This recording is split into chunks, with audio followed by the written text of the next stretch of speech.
장애인 취업과 장애인 인식 개선에 관심이 아주 많은 분이시죠.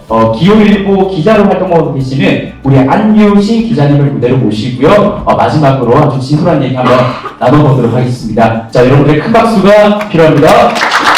자, 그러면은 제가 첫 번째 질문 먼저 좀 드려봐 보도록 하겠습니다. 우리 기자님께서 지금 기호일보에서 근무를 하고 계시죠. 네. 자, 평소 장애나 우리 장애인 관련된 문제에 대해서 본인이 개인적으로 얼마나 좀 많은 관심을 가지고 계신지가 제일 먼저 궁금합니다.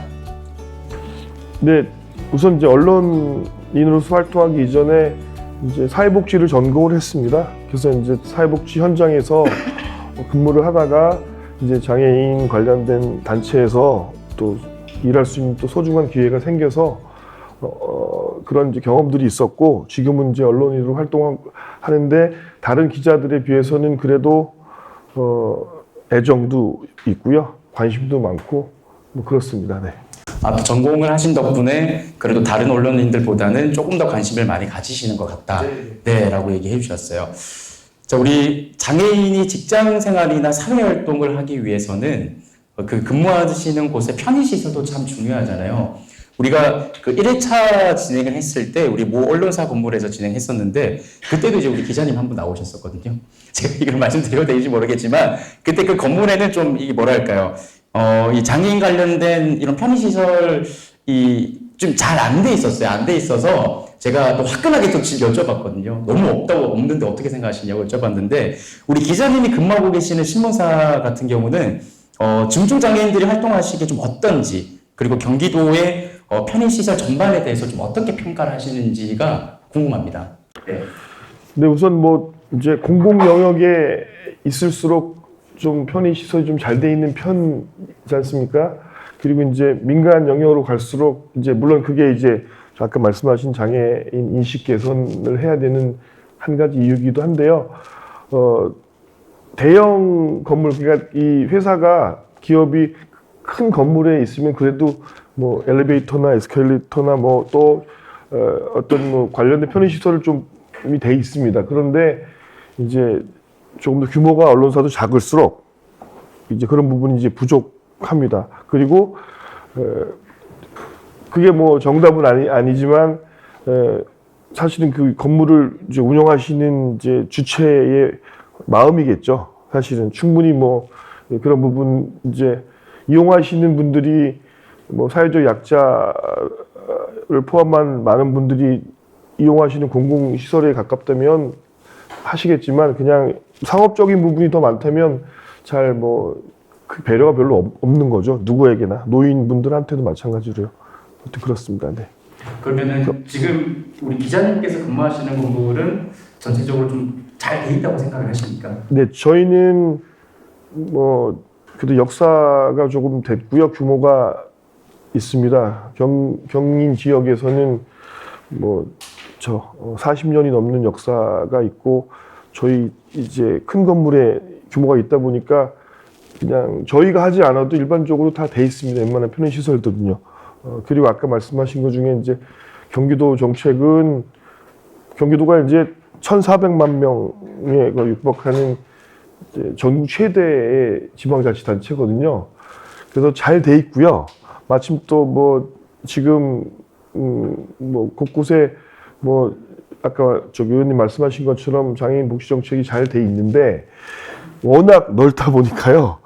이게 뭐 집약적이지 않고 시군에 가면 조금 부족한 면이 있을 수 있고, 뭐 좀 더 큰 도시에 가면은 더 잘 돼 있고 하기 때문에, 그것도 경기도의 어떤 뭐 이제 도지사님과 경기도의회의 뭐 주도하에 각 또 지자체 장님들 따로 계시기 때문에 숙제라고 생각합니다. 좀 긍정적으로 평가합니다. 현재로는. 일단은 지자체에 지자체에서 관심을 얼마나 주시냐가 가장 큰 관건인 것 같고, 그리고 이제 기자님께서 근무하시는 건물 같은 경우는 일단은 대체적으로 잘 돼 있는 편인 것 같다. 네, 건물이 크기 때문에 아주 잘 돼 있다. 네, 알겠습니다. 자, 그러면 우리 기자님께서 그동안 취재하신 좀 사건들이 많으실 거잖아요. 그 중에서 장애인에 관련된 좀 기억에 남으시는 기사나 사건이 있다면은 소개를 좀 부탁을 드릴게요. 저희가 이제 행사를 보도를 하는 게 대체로 많고요. 다만 이제 좀 무거운 주제를 다루는 경우가 있는데요. 제가 이제 서울시를 출입할 때 얘기입니다. 경기도로 이제 이동이 있기 전에 이제 눈이 많이 오던 날 서울시청역 안에 이제 장애인 화장실을 공사를 했고 몇 군데는 공사를 하고 몇 군데는 있었어요. 근데 이제 휠체어 타신 이제 중증 장애인 분께서 전동 휠체어를 타고 급한데 화장실이 이제 불편하기 때문에 찾다가 엘리베이터를 타고 덕수궁 앞에까지 가서 두들기고 전화를 해서 문을 열어달래고 그 덕수궁 안에 들어가서 화장실을 다시 또 들어갔는데 그 화장실 자체도 좀 불편했습니다. 눈이 오는 겨울이었어요. 미끄럽고.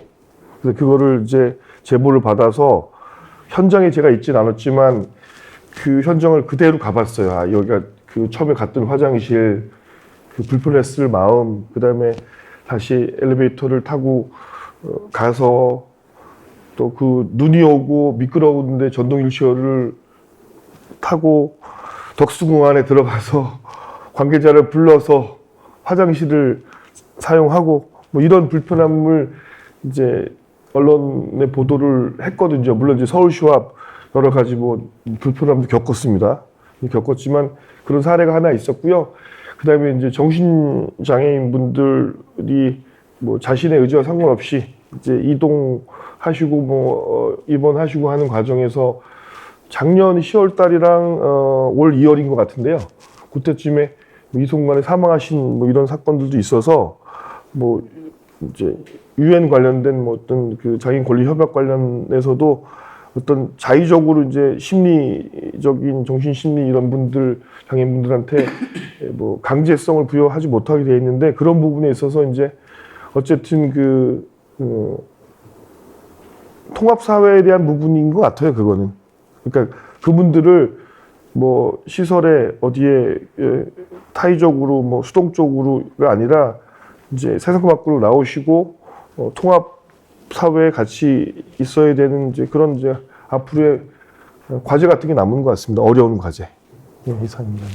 네, 아까 그 처음에 사례 들어주신 그 이제 화장실 말씀하셨던 거, 이런 거는 저는 정말 필요한 부분이라고 개인적으로 생각을 합니다. 왜냐면은 우리가 그냥 일상적으로 우리가 장애인분들을 위해서 이런 부분은 우리가 개선을 하고 준비해야 될 것 같습니다. 막연한 얘기는 사실 우리가 편하게 할 수 있지만은 이런 직접적인 사례를 언론인으로서 이렇게 얘기를 또 이렇게 알려주심으로 인해서 우리가 실질적으로 이런 부분이 아직까지 더 개선이 돼야겠구나 이렇게 저희가 또 와닿을 수 있기 때문에 정말 중요한 부분이 아닌가 생각이 듭니다. 자, 그러면은 우리가 언론이나 방송과 같은 이 미디어는 사실 우리 아직까지는 우리 중증 장애인 또 중증 장애인뿐만 아니라 우리 비장애인 분들에게도 사실 접근하기 좀 쉽지 않은 분야일 수도 있다라는 생각이 들긴 들거든요. 그렇게 생각하는데 만약에 우리 기자님께 우리 어떤 중증 장애인 분이 찾아오셔서 나도 기자가 되고 싶다라고 얘기를 했다고 가정을 해보죠. 막 그렇게 했을 때 우리 기자님께서 솔직하게 얘기를 해주실 수 있는 뭐 취업 전략이나 팁이 좀 있을까요? 그 전에 제가 장애인 고용공단에 2013년도 정도 된 것 같아요. 그때 이제 장애인 당사자 이제 기자 아카데미 기자단 같은 거를 이제 언론인들 몇몇이 모여서 이렇게 좀 해보고 싶어서 장애인 고용공단에 요청을 했었어요.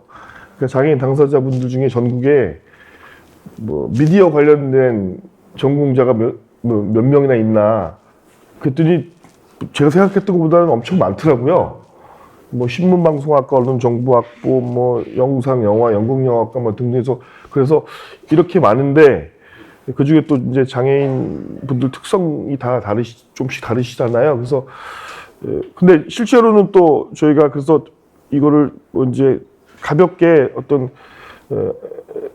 그냥 모임 형태로 좀 키워나가려고 했는데 쉽지는 또 않더라고요. 막상 또 이게 또 이제 전문 언론 영역이랑 조금 뭐 이제 객원 기자나 이런 재능 기부하는 봉사랑 좀 달라서 그래서 말씀드리고 싶은 건 뭐냐면 어쨌든 그 준비를 많이 하셔야 되는 것 같아요. 그러니까 지금은 아까 말씀드린 것처럼 이제 뭐 통합사회로 가는 이제 길목에 서 있다고 생각을 하는데요.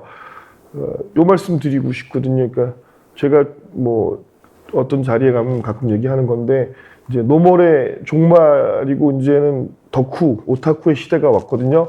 그러니까 특별해야 되는 부분이 있는 거예요. 그러니까 특별한 게 약점이 아니고 오히려 강점이 되기 때문에 특별한 콘텐츠를 만드실 수 있거든요. 그래서 틈틈이 뭐 글 쓰는 연습도 하시고요. 또 다른 이제 뭐 미디어에서 나오는 분들도 좀 이제 모방을 통한 창작도 필요하고요. 그리고 무엇보다 이제는 좋은 기관들이 많이 있잖아요. 정부기관, 그 다음에 제도권 내에 있는 기관, 이런 기관, 공공 영역에 있는 기관을 통해서 이제 훈련하실 수밖에 없어요. 그거는 공중파의 아나운서가 되기 위해서 신촌에 있는 아나운서 아카데미를 다니고 여러 차례 낙방을 하고 다시 하는 것을 마찬가지거든요. 그러니까 준비하셔야 된다. 그리고 충분히 코로나 사태를 겪으면서 대면 취재라든지 대면 보도에 대한 부분보다 지금은 좀 비대면에 대한 부분도 장점이 생겼고요. 그래서 저는 오히려 특화되는 미디어 쪽에 충분히 준비를 많이 하시면 될 것 같습니다. 어쨌든 노력입니다. 자꾸 공부하고 정보도 취득하고 하는 것들밖에 없을 것 같습니다. 네. 그러니까 조금 정리를 해보자면은 지금 우리가 나아가고 있는 이 시대는 특별함이 무기가 될 수 있는 시대로 우리가 나아가고 있기 때문에 그 부분을 무기를 삼아서 가장 기본적인 부분을 준비를 많이 하고 우리가 노력을 해야 된다라고 말씀해 주신 것 같습니다. 네. 자, 이제 기자님 오늘 마지막 질문입니다. 마지막 질문이고요. 기자님께서 앞으로 장애인 관련된 기사를 더 써보실 생각이 있으시겠지만 만약 이 기사를 이제 쓰실 때 경기도 지역, 그 장애인 고용인식 개선이나 뭐 장애인 취업 관련 기획 기사 같은 부분을 좀 기사로 써보실 생각이 있으신지 계획이 있으신지 한번 여쭤보고 싶습니다. 네, 우선 당연히 그렇고요. 당연히 이제 그런 기회를 갖고 싶고 그렇습니다. 제가 이제 개인적으로 장애인 이제 인식 개선 교육을 많이 하시잖아요. 저는 이제 지금은 이제 인식 개선에서 더 나아가서 인권 교육이라고 생각을 하거든요. 그러니까 인식하는 거는 이제는 뭐 어찌 보면 당연하고 인식을 넘어서 인권 교육을 같은 동등한 이제 평등과 뭐 이런 가치들이 있지 않습니까? 그래서 인권 교육을 해야 된다라고 생각을 하고 또 아까 장애 예술가 분도 마찬가지거든요. 지금은 동종업계에서 정말 고퀄리티의 뛰어난 기량을 가진 분들이 엄청 많거든요. 그러니까 뭐 장애 에이블 아트라는 별도의 구분도 크게 필요 없다고 생각하고요. 그리고 저렇게 아까 보신 것처럼 끼나 재능이 엄청나시잖아요. 그래서 그런 경기도에 당연히 뭐 저희 경기도가 중요하니까 경기도에 관련된 기획 기사를 쓰고요. 그 외에도 뭐 분야별로 관심이 있는 대로 또 뭐 소통을 해서 계속 응원하겠습니다. 네, 감사합니다. 오늘 솔직하게 아주 좋은 답변 해주셨습니다. 우리 안유신 기자님에게 다시 한번 큰 박수 한번 부탁드리겠습니다. 네, 기자님 고생 많으셨습니다.